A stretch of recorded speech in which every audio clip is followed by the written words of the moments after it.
Salut la jeunesse. Alors aujourd'hui il fait beau, 20 degrés, on va pas s'enfermer dans la cuisine, on va faire un barbecue. Mais pas n'importe quel barbecue, le barbecue du chef. En featuring avec Pamela et Dakota, mes poules. Alors ce qu'on va faire aujourd'hui, c'est qu'on va faire des marinades nous-mêmes. Donc j'ai choisi 2 morceaux de viande, ça vous choisissez un peu ce que vous voulez. Moi j'ai pris du blanc de poulet et des spare ribs, donc non marinés. Les spare ribs souvent c'est mariné, mais là prenez le non mariné. Un petit coup de fil à Rayman, ils vous font une commande. Et donc on va mariner ça avec une marinade aigre douce un peu sucrée. Et alors on va faire aussi des brochettes de légumes parce que la viande c'est bien, mais les légumes c'est mieux. Et pour ces légumes on va faire une marinade de soja. Une marinade un peu plus légère, ça sera plutôt un laquage qu'on mettra au moment de la cuisson et pas vraiment une marinade à proprement parler où la viande va macérer dedans, les légumes vont macérer dedans. Donc voilà, ça c'est le barbecue du chef coupé. Donc pour la marinade de la viande, on a besoin de confiture d'abricot, de l'huile d'olive, une gousse d'ail, un vinaigre de préférence sucré, ici c'est un vinaigre à la mûre, et alors des épices. Moi j'ai du sel spécial barbecue, c'est un mélange de sel et d'épices. Alors on commence par peler et écraser la gousse d'ail. Il y a une petite technique quand votre gousse d'ail vous n'arrivez pas bien à la peler. On coupe juste les 2 extrémités. Et alors avec la pointe avec la lame de votre couteau, bon ici c'est s'épluche assez bien, mais si vous n'y arrivez pas, avec la lame de votre couteau ou une fourchette ou quoi, vous écrasez et alors on entend que ça se décoche un peu de la gousse. Mais voilà, ici celui-ci il va tout seul. Donc ici le but c'est d'écraser l'ail. Moi j'ai cette petite assiette spéciale pour ça, avec il y a des petits grains dans le fond, donc on frotte et ça écrase tout. Ou alors un écrasail, ça fonctionne aussi, mais ça fait plus des petits morceaux. Et si vous avez rien de tout ça, au couteau, faire des tout petits morceaux pour essayer que ça se délie bien dans la marinade. Moi ici je vais utiliser ça, c'est pour ça qui marche le mieux, donc je prends dans le sens vertical et ça fait de la purée quoi.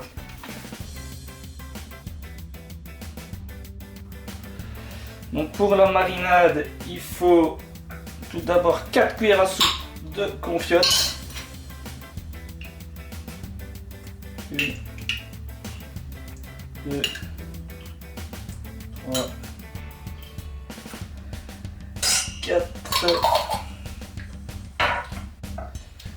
Il faut aussi 3 cuillères à soupe également de vinaigre. 1, 2, 3. 2 cuillères à soupe d'huile d'olive, pardon.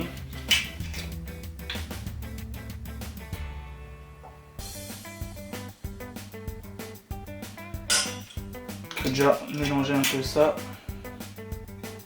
pour que ça donne un truc un peu onctueux, comme ça on voit un peu la consistance que ça va, voir qu'il faut rajouter un peu d'huile. Pas qu'elle soit trop épaisse, pas qu'elle soit trop liquide non plus, faut qu'elle accroche à la viande. Et alors j'ai oublié de dire dans les ingrédients, désolé, qu'il fallait aussi du concentré de tomate. Une bonne cuillère à soupe. Hop. Cuillère à soupe bombée comme on dit, mais celle-là elle était vachement bombée. Faut quand même donner un peu d'acidité, sinon s'il y a que du sucré ça va pas. Enfin, il y a le vinaigre mais il est sucré. Et là c'est vraiment une tête de marinade.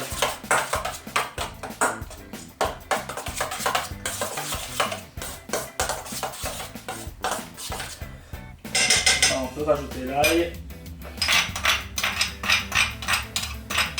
Bon, ce truc là, on peut toujours y aller avec les doigts parce que tant qu'on s'est bien lavé les mains.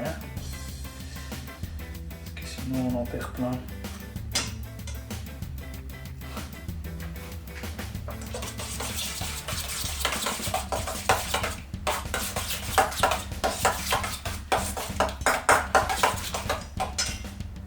On sale.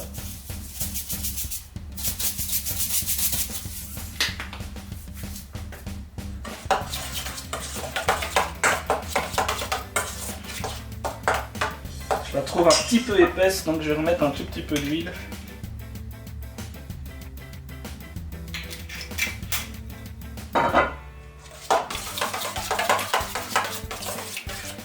Voilà, là elle a quand même une consistance sympa pour rester accroché à la viande et pour pouvoir continuer à la badigeonner quand on cuira au barbecue. Alors maintenant pour mariner la viande, donc on a des spare ribs ou bout de côte, souvent ils appellent ça comme ça en magasin, non mariné, un blanc de poulet pour un peu varier les plaisirs. On met ça dans un petit sachet en plastique ou un Tupperware pas trop grand, mais dans un récipient qui puisse fermer et qui permettrait à la viande d'être quand même bien baignée dans la marinade. Ici je vais faire 2 sachets différents pour pas mélanger les viandes. On met sa viande dedans. Et alors, on vient mettre la marinade. On en garde pour la cuisson. Hein. Donc, tant que la viande est en contact avec la marinade, c'est bon, il ne faut pas non plus en mettre blindé. Hop, on ferme.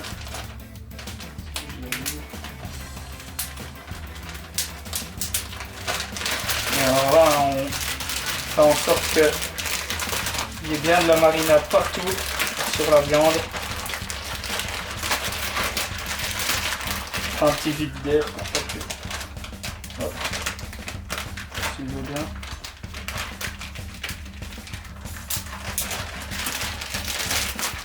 Même chose avec le poulet.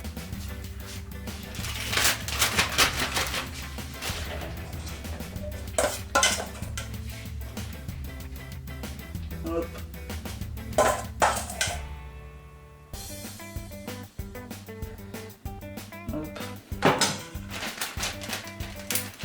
Si on voit qu'il n'y aura pas assez de marinade, on peut en refaire un peu. Hein. C'est toujours bien d'en garder au moment de la cuisson et vous allez voir, on va l'étaler avec un pinceau. Un petit pinceau de cuisine pendant la cuisson, parce qu'il y en a toujours qui tombent un peu dans le fond du barbecue. Et puis elle sèche, et puis après on en remet de la fraîche, quoi. C'est ça qui est sympa. Donc voilà, ici moi il est, donc je vais faire mon barbecue vers midi et demi, 1h. Il est 10h40, comme ça je laisse tout bien mariner dans mon frigo jusqu'au moment de la cuisson. Voilà pour la viande. Après on va passer aux légumes, aux brochettes de légumes. Alors pour les brochettes de légumes, donc les légumes c'est un peu selon vos préférences, mais il faut privilégier des légumes, pas des légumes durs en tout cas, donc pas de carottes et tout, parce que ça va pas cuire du tout, navets non plus. Ici moi j'ai des oignons, poivrons, courgettes et champignons. Champignons ça cuit assez vite par rapport au reste, donc en gros sur votre brochette vous aurez différentes... différents stades de cuisson sur votre brochette. Mais bon ici c'est tous des légumes qui a priori peuvent être mangés crus ou en tout cas un tout petit peu cuits. Donc c'est pas grave du tout si les champignons sont bien cuits et que le reste n'est que juste encore un peu croquant quoi. Donc ici oignon rouge. Ce qu'on va faire, donc la dernière fois je vous avais montré comment couper un oignon en tout petits morceaux. Ici on va faire des grosses lamelles. Donc on va simplement le couper en 4. Ou peut-être un peu plus parce qu'il est quand même gros. Et alors on mettra différentes couches pour faire quand même un petit cube d'oignon sur la brochette. Voilà, vous verrez. Donc ce que je fais simplement, je coupe une fois dans un sens. Je retire le cœur souvent, qui est pas terrible. Donc on va retirer tout ça. On verra après si on récupère selon la taille de la brochette. Donc voilà, j'obtiens une sorte de petite soucoupe comme ça. Si je coupe encore une fois en 2, pour moi c'est pas mal sur une brochette par rapport à la taille de la courgette par exemple, c'est pas si mal. On va peut-être juste les faire plus fins, on verra au moment de faire la brochette. Pour l'instant je garde ça. Alors pour les champignons, on va pas prendre les petits, on va pas prendre les tout gros non plus, on va prendre un peu les moyens. Bon en entier c'est vraiment trop gros.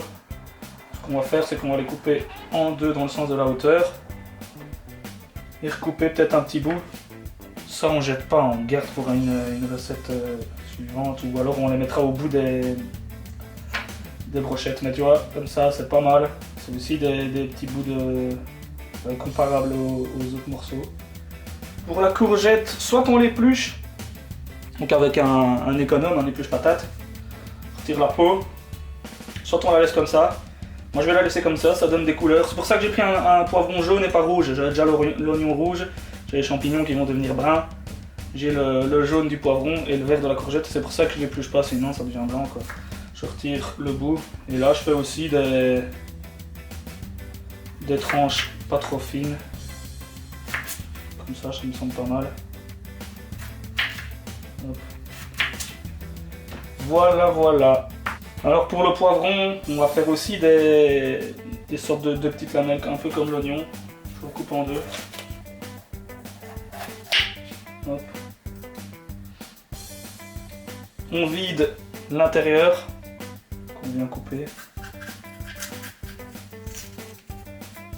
On retire tous les grains d'un coup. S'il en reste un petit peu,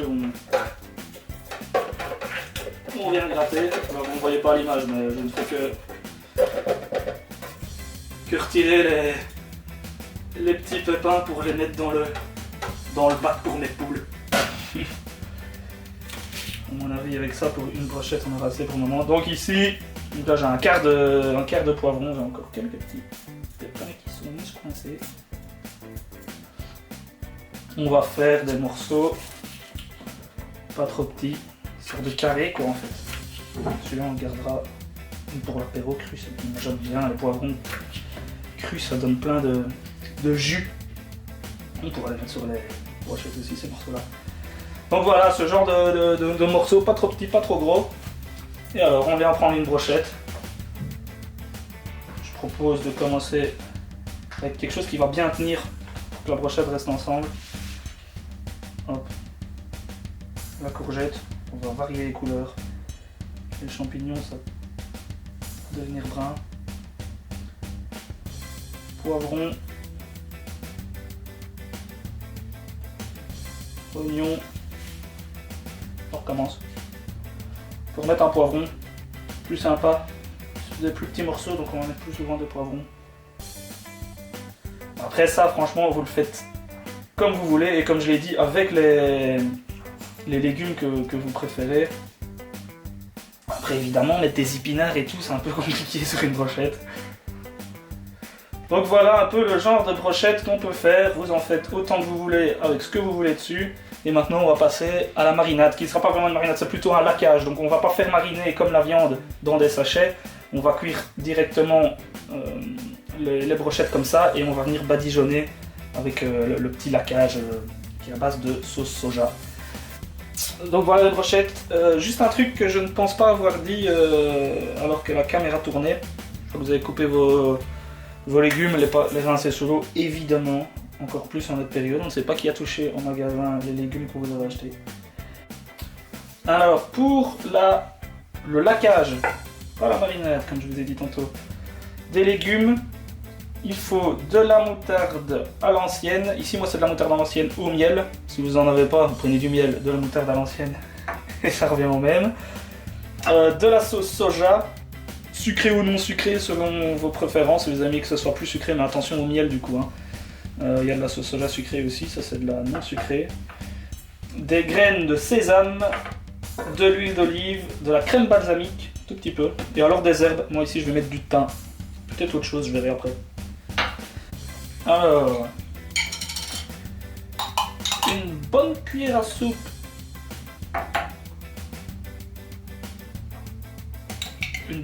cuillère à soupe de moutarde.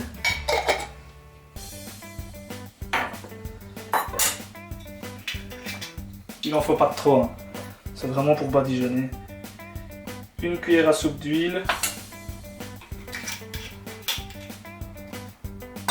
Hop.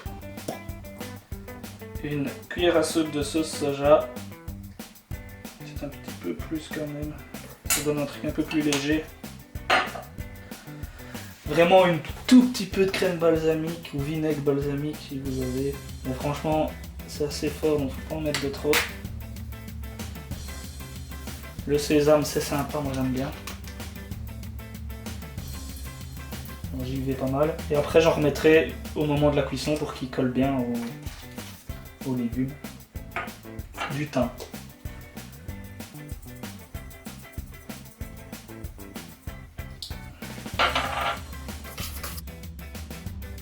Voilà, ça on obtient un petit sorte de petite vinaigrette, pas vraiment vinaigrette mais un petit laquage. Toujours goûter. Ouais c'est bon. Ça donne Petit truc un peu frais. Le moment tant attendu, on commence la cuisson. J'ai des braises bien blanches, donc c'est comme ça qu'elles doivent être. Elles ne doivent pas être rouges, elles ne doivent pas y avoir de flamme. Et on commence la cuisson avec la grille au plus haut pour que les aliments prennent tout doucement la température, qui sortent tout juste du frigo.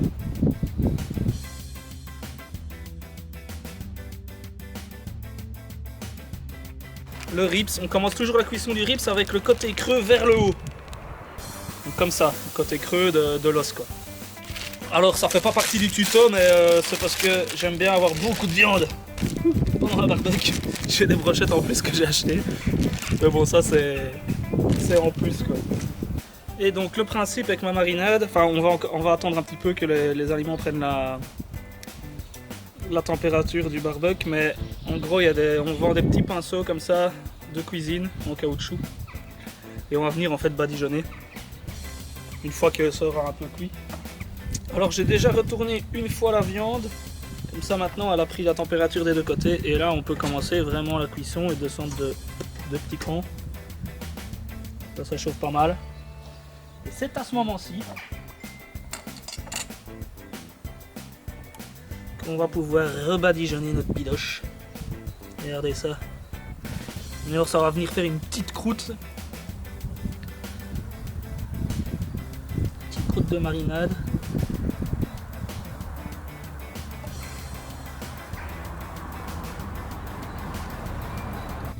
Et la même chose sur les légumes.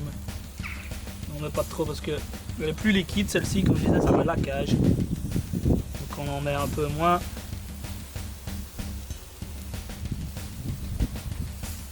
Sinon ça va couler, elle est plus liquide. À mi-cuisson, n'hésite pas à rajouter plein de marinade partout sur la viande. Parce que plus il y a de la marinade, plus c'est bon. Donc là j'en ai plus dans mon bol, j'en récupère dans les sachets dans lesquels j'ai fait mariner la viande. Donc voilà, la cuisson est plus ou moins bonne. On voit que les oignons se sont un peu ratatinés. Donc évidemment, comme je vous disais au début, les courgettes ça cuit moins rapidement, donc elles seront un peu plus croquantes que le reste. Mais sinon ça a l'air bon. Les ribs ils ont l'air bons, le poulet aussi. Et donc il n'y a plus qu'à servir, déguster. Et on accompagne ça d'une salade de pommes de terre froides, un peu de vinaigrette, un peu de mayonnaise et de la ciboulette du jardin. Bon appétit, à la semaine prochaine!